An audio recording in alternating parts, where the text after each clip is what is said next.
Mahakama Kuu imetupilia mbali ombi la waathiriwa wa mkasa wa bomu wa mwaka 1998 katika ubalozi wa Marekani jijini Nairobi, waliotaka kufidiwa na serikali ya Kenya kwa kukosa ushahidi wa kutosha. Jumla ya walalamishi 201 walitaka fidia ya shilingi milioni 5 kila mmoja kwa manusura na shilingi milioni 10 kwa kila familia iliyopoteza mpendwa. Letua Debra na taarifa hiyo kutoka mahakamani.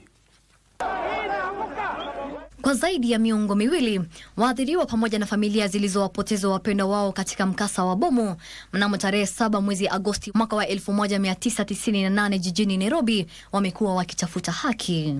Mnamo mwezi Aprili mwaka wa 2021, waathiriwa 201 waliwasilisha ombi wakitaka kufidiwa. Lakini leo Jaji Lawrence Mugambi alitoa uamuzi kwamba ombi hilo lilikosa idhibati. The evidence relied upon by the petitioners as proof of the fact turns out to be hearsay statements in reports and publications.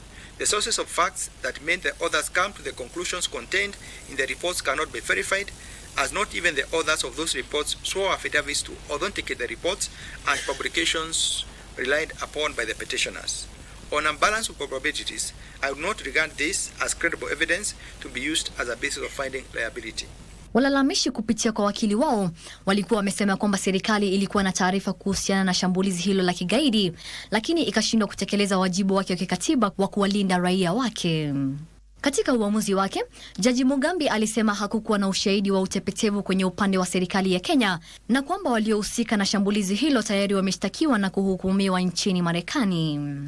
Wakili wa serikali alisema serikali ilifanya kazi kwa mujibu wa sheria na haipasi kulaumiwa kwa matendo ya magaidi ya kigeni. Serikali ilisisitiza kwamba madai yote ya kufidiwa yanafaa kuelekezwa kwa waliohusika na tukio hilo ambao tayari walishtakiwa na kuhukumiwa ughaibuni. Mawakili wa walalamishi hao hawakuridhishwa na uamuzi huo. Wanasema juhudi za kutafuta haki zitaendelea katika mahakama ya rufaa. We are disappointed by that decision of the court. And in a few days, we will be moving to the Court of Appeal because we feel that we provided sufficient evidence that the court would have relied on. Justice Mugambi has relied just only on the respondent's replies, but he didn't have time to look into the files, what we filed. Kwa zaidi ya miaka 5, waathirika wa shambulio la ubalozi wa Marekani wameshughulika kutafuta haki. Leo, Mahakama Kuu imekataa kesi yao ya fidia, huku wakilalamika wa Kenya hawakulipwa. Kutoka mahakama ya Milimani, mimi ni Letua Debra.